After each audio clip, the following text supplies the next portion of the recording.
गजानन नहीं दिखाई पड़ रहा है। गजानन कहाँ गया?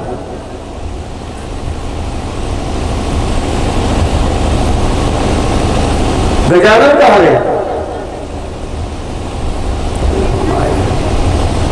गजानन कहाँ गया? बोले मां।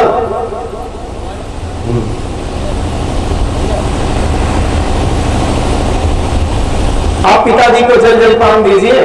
नीचे पहाड़ में गजानन जा करके अपने दोनों हाथ पे अपनी ठोड़ी रख करके नीचे जंगल में असुरों के बच्चे गिल्ली डंडा का खेल खेल रहे हैं, उसको देख रहे हैं। कार्तिक ने गणेश जी के सर पे हाथ रखा। भाई, गजानन ने कहा हाँ भैया। बोले तुझे एक खेल पसंद है? बोले हाँ भैया। तू खेलेगा? बोले हाँ। चलो नीचे जंगल में तुझे मैं एक खेल खिलाता हूं। अब जंगल में नीचे जाते हैं, एक डंडा ले लिया और एक गिल्ली ले लिया।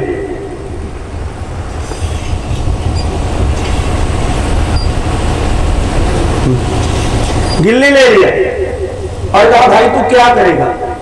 गिल्ली मारेगा कि पकड़ के लाएगा?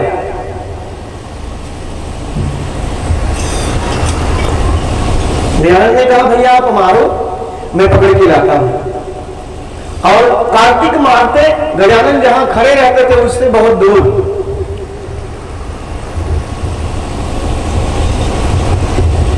कभी गजानन पकड़ नहीं पाते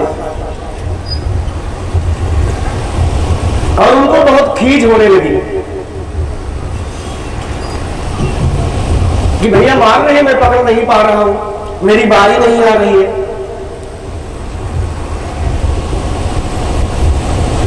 स्वर्ग में इंद्र की पुत्री जिनका नाम देवसेना, देवसेना अपने सखियों से कहती हैं चलो आज धरती पे चलते हैं वन विहार करने के लिए।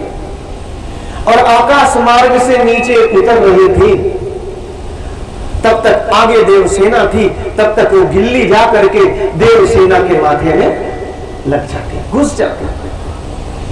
देवसेना बेहोश होकर गिरने लगी। गिल्ली को पकड़ने के लिए नीचे से कार्तिक जा रहे थे, कार्तिक के बाहों में देवसेना आके गिर जाती है।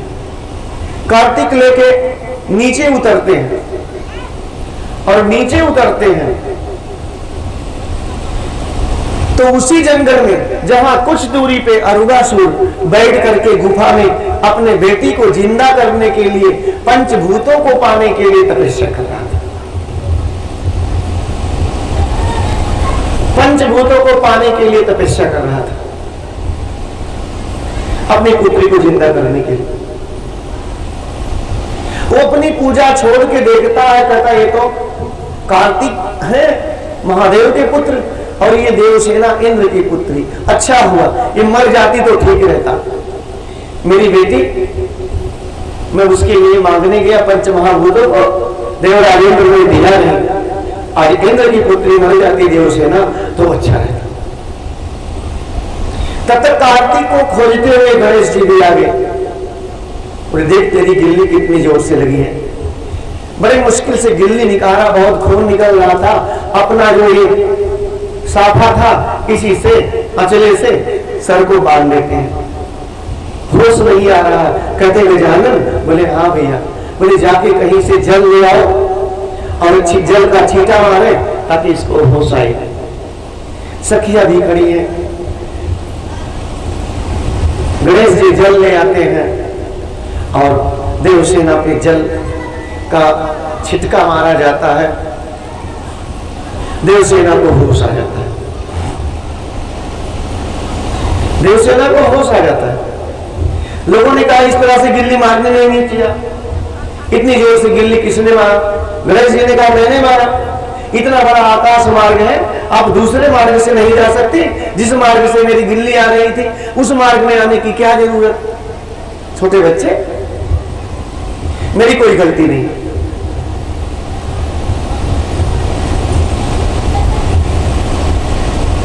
कितना बड़ा आकाश मार्ग, दूसरे रास्ते से जाती।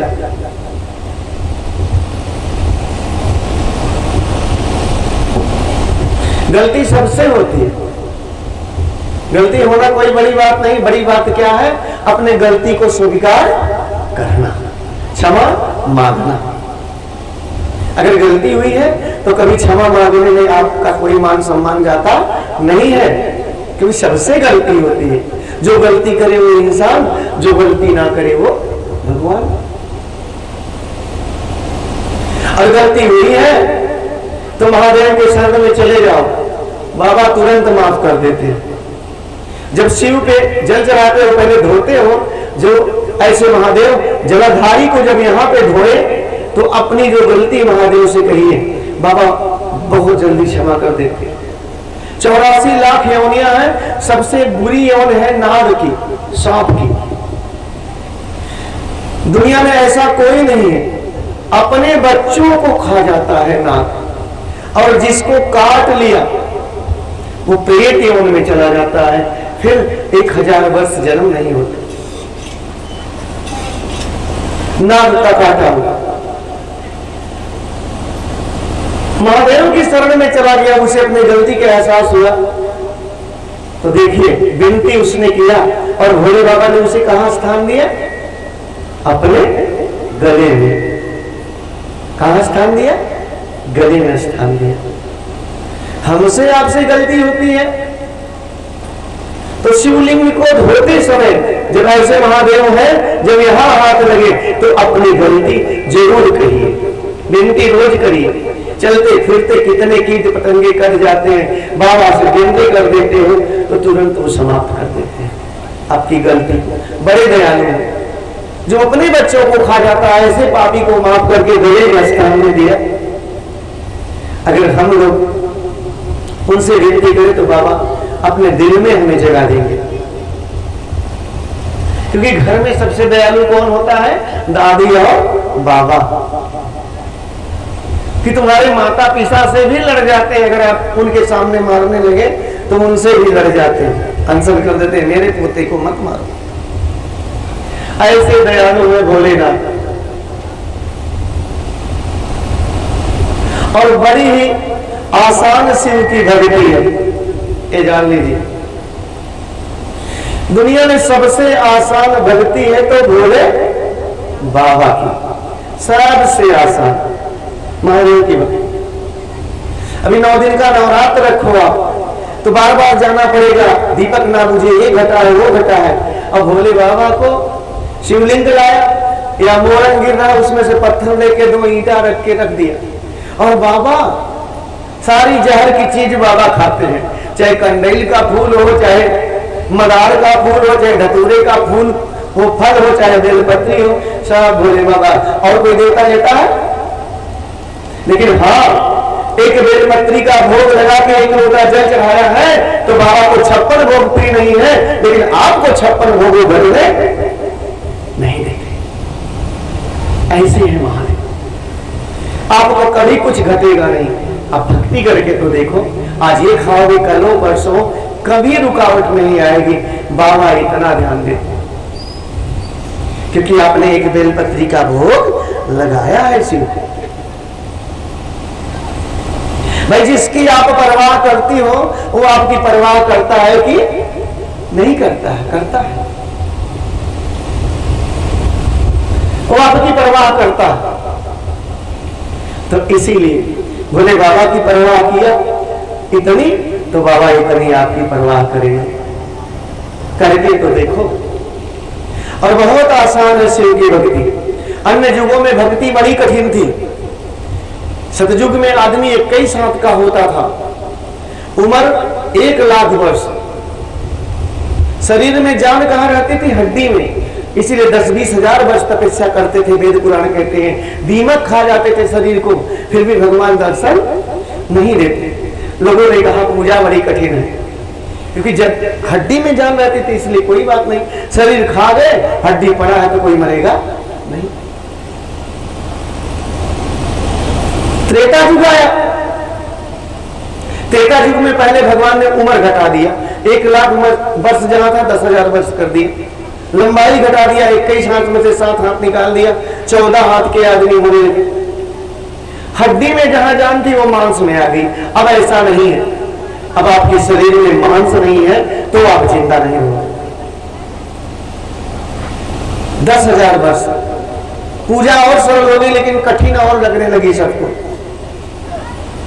फिर त्रेता युग के बाद द्वापर युग आ गया, भगवान ने उम्र 1000 वर्ष कर दी और आदमी की लंबाई 7 हाथ और घटा दिया। आदमी कितना होने लगा? 14 में से 7 निकाल दो, 7 हाथ। जान मांस से आ गई बाहर चमड़ी में, आपकी चमड़ी अब सलामत है, सुरक्षित है, तो आप जिंदा रहो। लोगों को फिर भी पूजा कठिन लगी। फिर भगवान ने क्या किया? कलयुग में सबसे कम कर दिया, 100 वर्ष उम्र, और 7 हाथ के जहां आदमी होते थे आधा कर दिया 3.5 हाथ। कलयुग में कोई कितना बड़ा होता? 3.5 हाथ। और सबसे आसान पूजा कर दिया। सबसे आसान अगर कुछ है कलयुग में तो पूजा, लेकिन हम आसान चीज करना नहीं चाहते। जो सबसे सस्ती सब्जी है वो सबसे कम बिकती है बाजार में, और जो सबसे महंगी सब्जी है वो सबसे ज्यादा बिकती है। ये भी जानिए। मैंने एक बार पूछा, जब 100 रुपए टमाटर था, बोले टमाटर दे दो 1 किलो। बोले अब तो कम बिकता होगा। बोले अरे गुरुजी, जब 40 रुपए किलो था तो 4 पेटी में बेचता था दिन भर में, अब 100 रुपए किलो हो गया तो 10 पेटी बिक जाता है वो। हम आसान काम नहीं करना चाहते। जो सबसे सस्ती सब्जी रहेगी उसको आप जल्दी नहीं खरीदो, महंगी नहीं, मन उसको खाने को कहता है। ऐसे ही सबसे सरल पूजा पाठ है, इसमें मन नहीं लगता, अच्छी बात में मन नहीं लगता, सच्ची बात में मन नहीं लगता। जितनी लुभावनी है, जितनी गंदी है, जितनी बेकार है, उसमें ज्यादा मन लगता है। हर जगह हम दिल खोल के खर्च करते हैं। अभी घर में शादी विवाह देखिए, टिक्की चाट फुल्का से पेट लोग भर, खाना 10-10 किस्म की सब्जी बनती, खाना फेंका जाता है, लेकिन आदमी को जरा भी खलता नहीं। आपके घर में शादी हुई, 10 गाड़ी गई, उनके हुई तो 20 गाड़ी चली जाए। अंग्रेजी बाजा आपके गया तो उनके डीजे बाजा दोनों। आपकी छत इतनी ऊंची तो आपसे बगल में इतनी ऊंची कर लेंगे। आदमी कर लेता खर्च, लेकिन पूजा में कहेगा पहले मेरा वो करो। जबकि देखिए सबसे पहले पूजा कठिन थी, सतयुग में कठिन। त्रेता युग में देखिए विश्वामित्र जी पूजवे नहीं कर पाते थे, राम को ले गए यज्ञ को पूरा कराने के लिए। द्वापर युग में महाभारत छिड़ गया, और कलयुग में सबसे आसान पूजा भोले बाबा की तो और आसान, कि 1 लोटा जल सारी समस्या का हल। इसीलिए कहा गया कि कलयुगवा में पूजवा